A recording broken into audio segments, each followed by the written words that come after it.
Hello and welcome to Sarat Chandra IAS Academy, where your dreams are our mission. This is Yatharth here.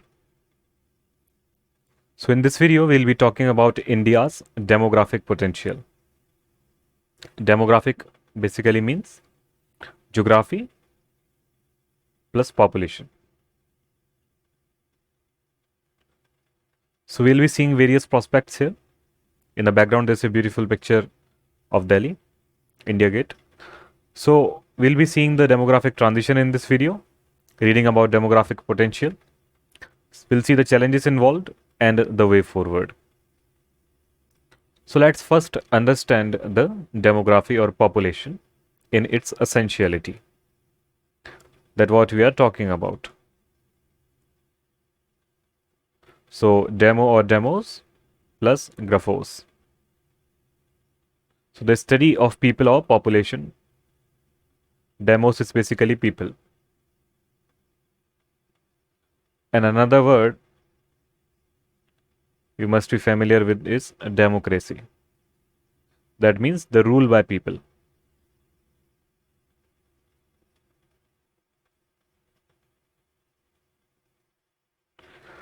In the same way, demography means the study of the people or the study of collection of people. Collection, group, set, whatever. So what is the collection known as? Population. Now what is population? The question changes to the population. So population is basically a group of people in any certain area.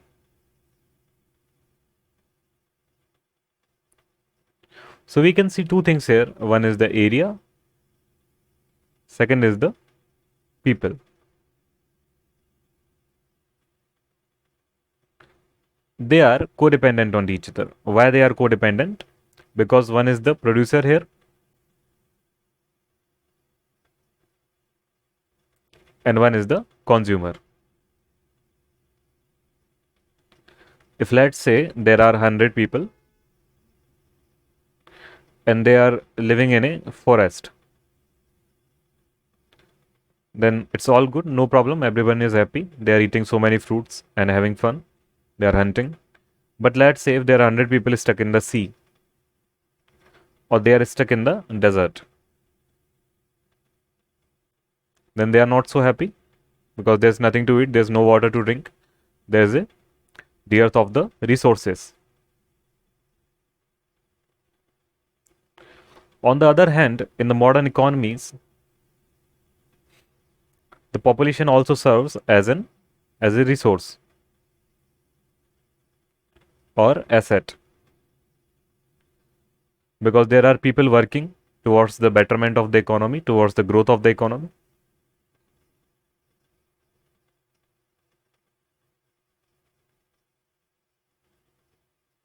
So while it is true that people consume the resources that the land or area or earth provides, it is also true that they work in order to grow the economy by various sectors, whether it is primary, secondary or tertiary.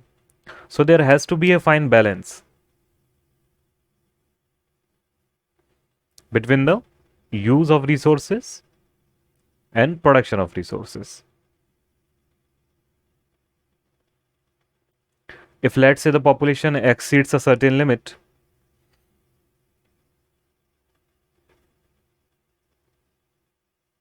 if the population exceeds a certain limit, let's say there are more than 1000 people in an area, which was optimal for 500 people. When there were 500 people, then the area was happy, everybody was happy, there were enough to eat, and 500 people had something to do, they had employment. But now there are 1000 people, now extra 500 of them still want something to eat, somewhere to live, and something to do. Now they have nothing to do because there is no demand, no extra demand. Because economy size is also limited, it also depends on certain factor. It's not always directly proportional to the population. So this is called the carrying capacity of any area. Sorry, just a second. Let's just make a line with this tool here. All right. Okay. So what happens? Initially, it rises like this, then reaches a carrying capacity and then falls.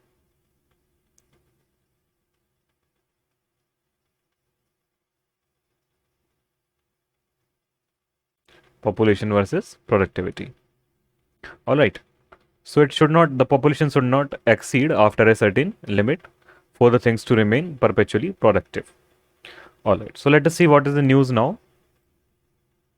That India's population to overtake China in 2023.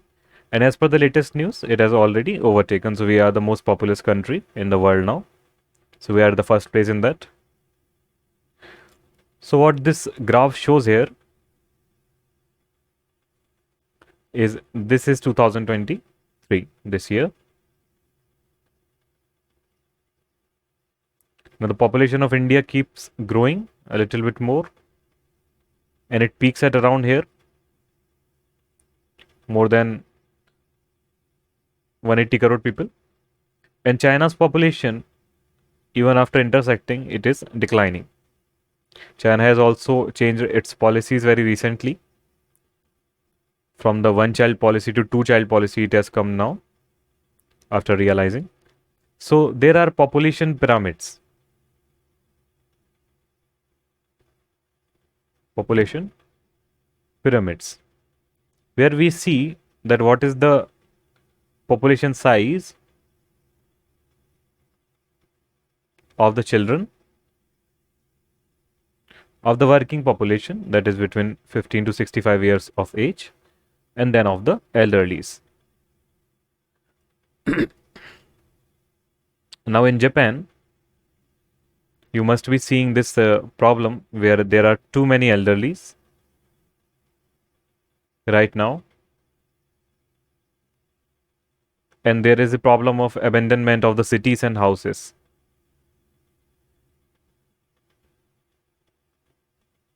In some countries, there are much youth right now, like in India, but eventually with time, they will be turning into elderlies.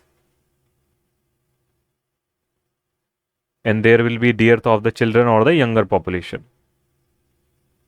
Because now the modern parents are only producing one or two babies, unlike before. So these are all the dynamics which play a role in the demographics. Let us explore more things. So according to the UN State of the World report, India will become the world's most populous. So we have already seen this. There are implications of this demographic shift for the Indian economy, society, and environment. So these are the two sides of what we already talked about. First thing is economy. So economy is of course built by the demography based upon the supply and the demand.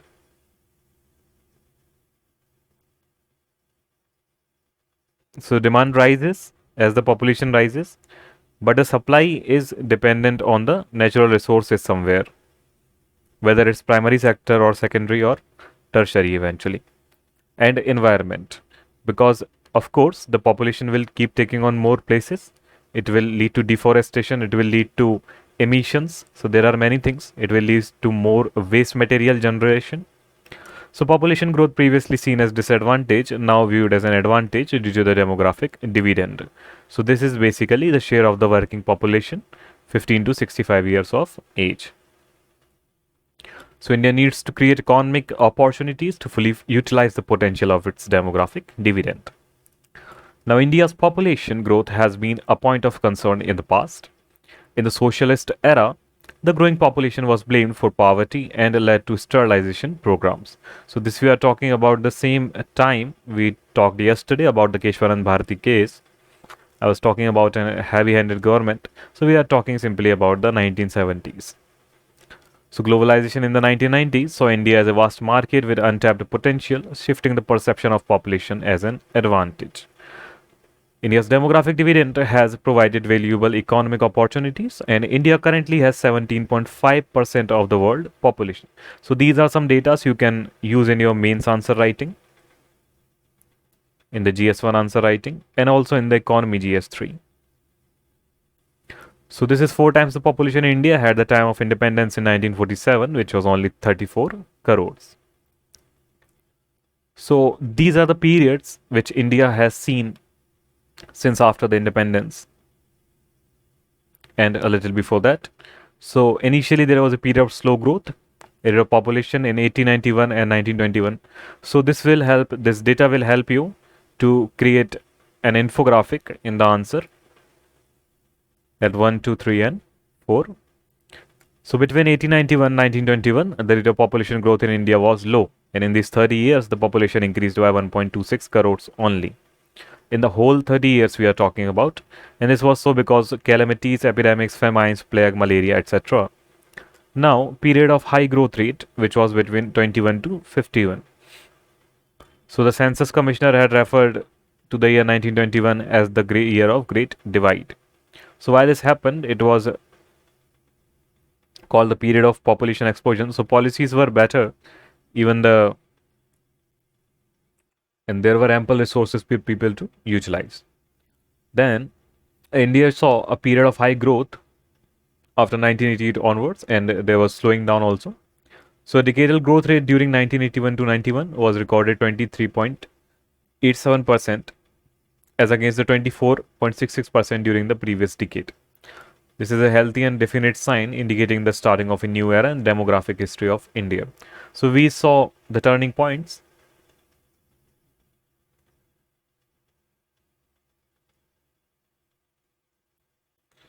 Now recent population growth trends. So despite overtaking China, India's population growth is slowing.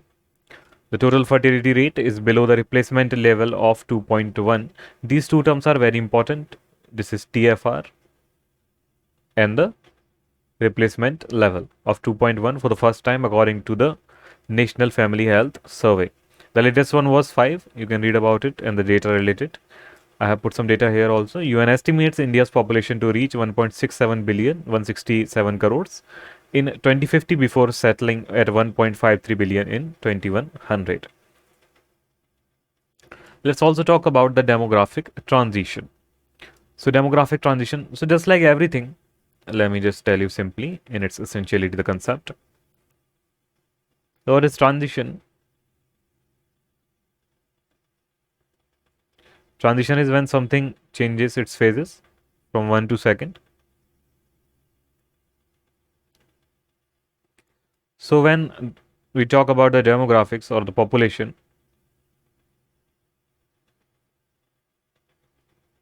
so it also has certain factors.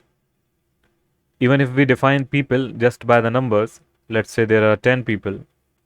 So we must also define their age, their sex, their fertility, their mortality, etc. So these are the things which compose the demographics.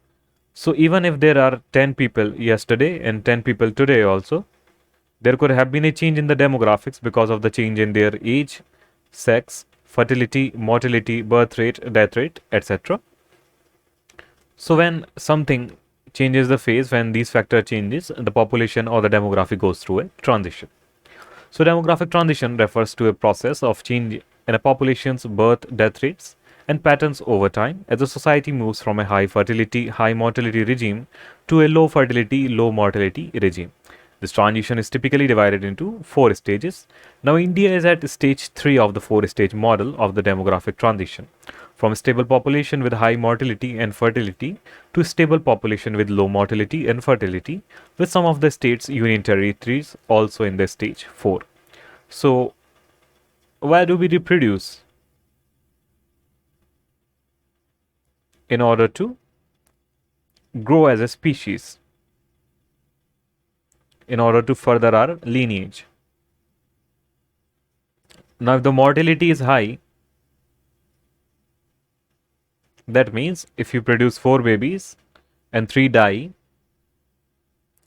then you will keep producing 4 babies, because 75% of the babies die, just as in the insects and the animals. But if the mortality is low, if you produce one baby and the one baby lives on, then you will produce one baby, because the eventual outcome seems to be similar. So this is what happens when healthcare is better, the expected life time or lifespan of a species, the member of a species increase. So these are the things that happen. So this is one of the reason you might have also seen in the flies, in the insects, there are lakhs of eggs, they lay many eggs. It is because they have a shorter lifespan of 3 to 4 days in which they have to complete their life cycle. Secondly, many of them die, about 50 to 60% of them die. But in humans, you must have seen there is only a single baby or 2 babies produced at most in the span of 9 months, because the mortality rate is very low. So these are evolutionary behaviors. So India is at a stage 3. So let's see what are these stages. So stage 1 is less developed countries with a high birth rate and high death rate, such as South Sudan, Chad, Mali, the mostly African countries. Stage 2 is death rates fall due to improved public health, but high fertility due to limited access to health and contraceptive services spread in the population, such as Afghanistan, Pakistan, Bolivia, sub-Saharan countries such as Niger, Uganda, etc. So when we are talking about India, so we are talking about the population continues to grow due to the large number of people in reproductive age group, such as Colombia, India, Jamaica, Botswana, Mexico. So please remember at least 3 to 4 examples of these countries. You can also place these things in the map directly, making stage or color-wise zones.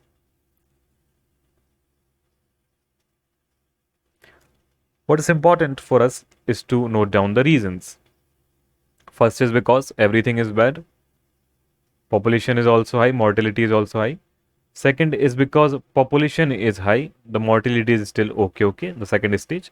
Third stage is the population is okay, the mortality is okay, but there is a lot of people in the reproductive age right now. Now, what is the stage 4? The stable population, but a higher level than the initial. Low birth and death rates. High social and economic development, such as, let's say, the more developed countries, Argentina, Australia, Canada, China, Brazil, most of the Europe, Singapore, etc. So in the case of India, we saw that the population is actually declining over time. So let's see what is this. The percentage decadal growth rate of the population has been declining since 1971 at all India level. So we have been in this since last 50 years in the decline phase.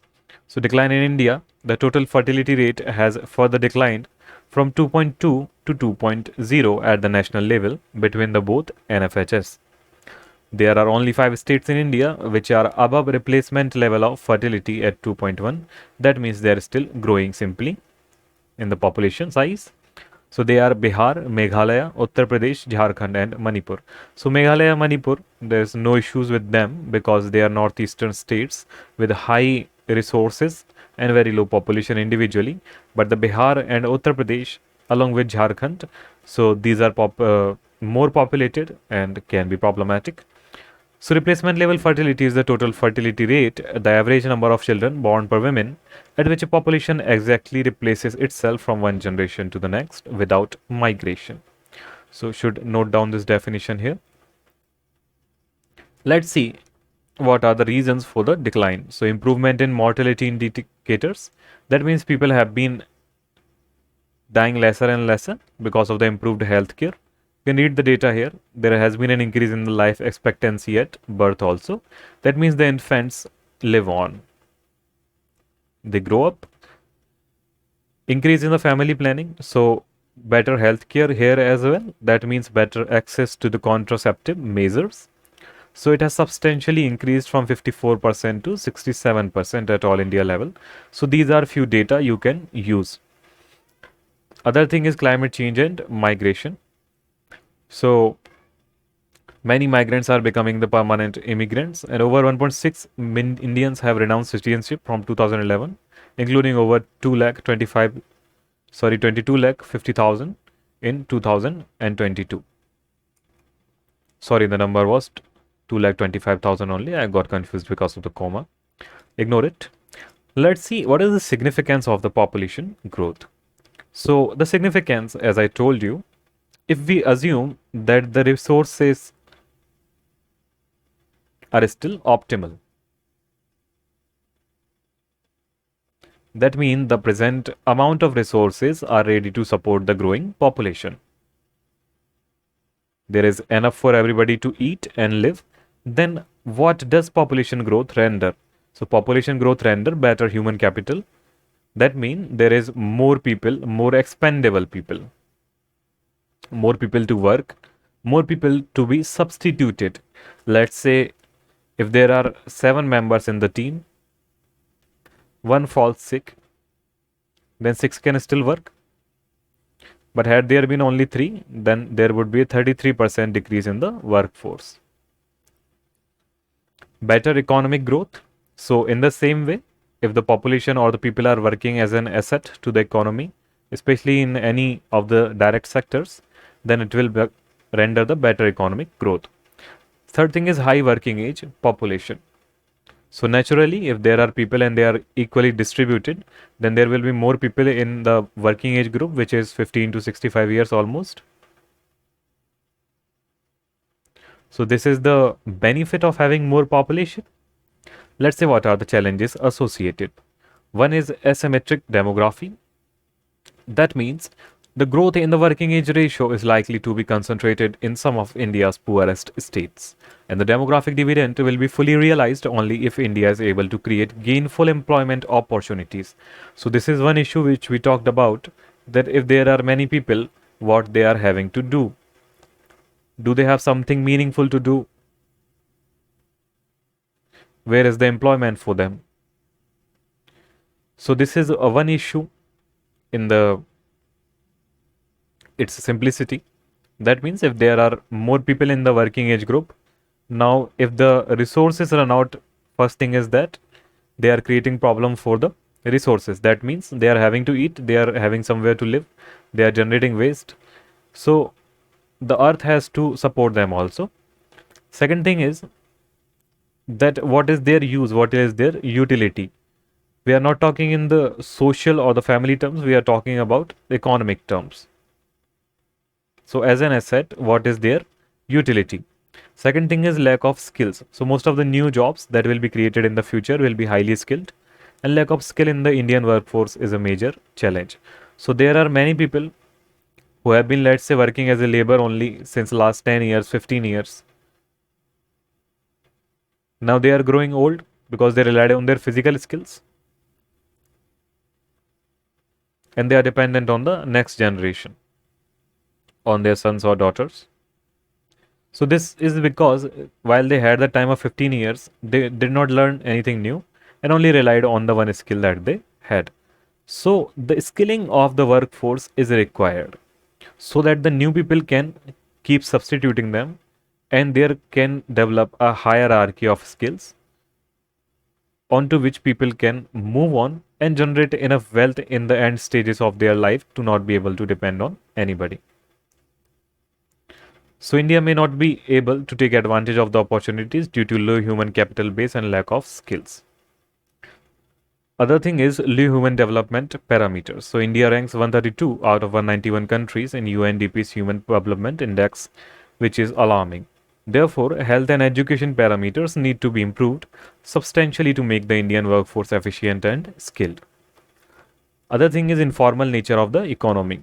So when the population size is very much, then the growth of the population is, let's say, at 5%. Imagine. But the development of the system which supports this population lags behind in the growth. There is lesser infrastructure, lesser things to manage this growing population, and this results basically in them dealing among themselves informally. So this creates issue between the employee and the employer, and two people who may want something with each other, but one of them bails out, let's say does not give money, or there is no provision of the social security, job security, healthcare benefits, pension, insurance, provident fund, retirement fund, etc. for these people. So let's see what is the way forward from here. A way forward is like create economic opportunities. So create the employment, let's say, for the growing population should have something to do, meaningful to do, such as boost entrepreneurship. That means support small business, etc. and MSMEs. So they can employ more people from the growing population and become a part of the more formal economy. Increase investment, both private and public, and domestic and foreign in India, so that we can gain resources and develop our economy from there. Promote digital transformation. Basically become, the population should not be confined to a certain region. The population should be able to render its potential to the digital space also. So that would naturally come with the scaling of the workforce. All right. Second thing is address economic inequality, which means increase access to education and ensure social protection, especially to the elderly, disabled, children, the women, and the laborers and the informal economy. Other thing is focus on economic opportunities. So it's basically the same thing. That means infrastructure development. That means development of the system that supports the growing population, which we talked about. Foreign investment, fostering innovation can be helpful for creating economic opportunities. So this was the lecture for today. I hope you liked the lecture. Thank you very much. I'll see you in the next video. I wish you a very good day and bright day ahead. Keep studying and keep growing.